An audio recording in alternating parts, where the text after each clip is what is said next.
मैले चाहिँ फेसमा मोइस्चराइजर र सनस्क्रिन चाहिँ अप्लाई गरिसकेँ अनि बेबी क्रिम लिएको छु। ग्लो हाइलाइटर मिक्स गरेर चाहिँ फेसमा अप्लाई गर्दैछु। पहिला चाहिँ मैले फाउन्डेसनहरू युज गर्थेँ। अहिले चाहिँ रेगुलर मेकअप गर्नुपर्ने भएकोले चाहिँ म चाहिँ बेबी क्रिमहरू युज गर्छु।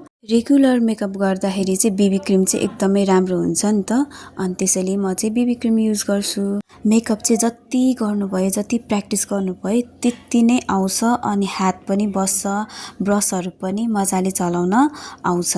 मैले चाहिँ हल्का कन्टुर युज गरेको छु, खासै युज गर्दिनँ, कहिलेकाहीँ मात्र युज गर्छु। त्यसपछि मैले चाहिँ ब्लसर लगाएँ। ब्लसर लगाइसकेपछि चाहिँ आँखामा चाहिँ मैले आज पिङ्क कलरको आई स्याडो युज गरेको छु अनि व्हाइट कलरको ग्लिटर युज गरेको छु। पिङ्क कलरको चाहिँ एकदमै कम मैले युज गरेको छु, त्यसैले आज चाहिँ मैले पिङ्क कलरको आई स्याडो युज गरेँ। आँखाको साइडमा चाहिँ मैले कन्सिलरले सेटअप गरेँ। त्यसपछि चाहिँ आइलाइनर लगाएँ। मलाई चाहिँ आइलाइनर लगाउन चाहिँ एकदमै अप्ठ्यारो लाग्छ। राइटको मिलेन भने लेफ्टको मिल्दैन, लेफ्टको मिलेन भने राइटको मिल्दैन। बट आज चाहिँ एकदम पर्फेक्ट भएको छ, दुवैतिर राम्रो देखेको छ।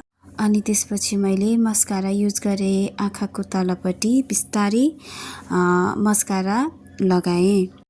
आँखाको तल चाहिँ मस्कारा लाउन अलिकति अप्ठ्यारो हुन्छ, त्यहीमाथि ल्यासेस पनि एकदमै कम छ, अलिकति गाह्रो हुन्छ।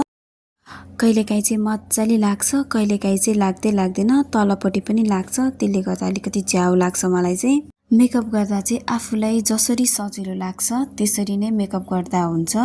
कसैले आँखाको गर्छन्, कसैले पहिला सुरु लिप्सको गर्छन्, लिपस्टिकबाट स्टार्ट गर्छन्, कसैले फाउन्डेसनबाट स्टार्ट गर्छन् है। आफूलाई जसरी सजिलो लाग्छ त्यसरी नै हजुरहरूले चाहिँ युज गर्दा हुन्छ। म पनि आफूलाई जसरी इजी लाग्छ त्यसरी नै मेकअप गर्छु। लिप्समा चाहिँ फर्स्टमा मैले चाहिँ लिप लाइनरले कोरेँ अनि त्यसपछि चाहिँ लिपस्टिक लगाएँ। लिपस्टिकहरू चाहिँ मलाई पिङ्क अनि रेड कलरको चाहिँ सुहाउँदैन खासै। मैले युज गर्ने भनेको चाहिँ प्रायः जस्तो न्युड लिपस्टिकहरू हो। यस्तो देखियो मेरो लुक्स चाहिँ, हेर्नुहोस् त। मेरो फाइनल लुक्स चाहिँ यही हो। यो चाहिँ मेरो फाइनल लुक्स हो, हेर्नुहोस् त कस्तो लाग्यो। मलाई चाहिँ एकदमै राम्रो लाग्यो।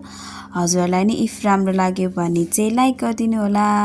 म चाहिँ फ्री भएको बेलामा चाहिँ टिकटक भिडियोहरू बनाउँछु, मेकअपको भिडियोहरू बनाउँछु। अरू बेला चाहिँ म खासै भ्याउँदिनँ।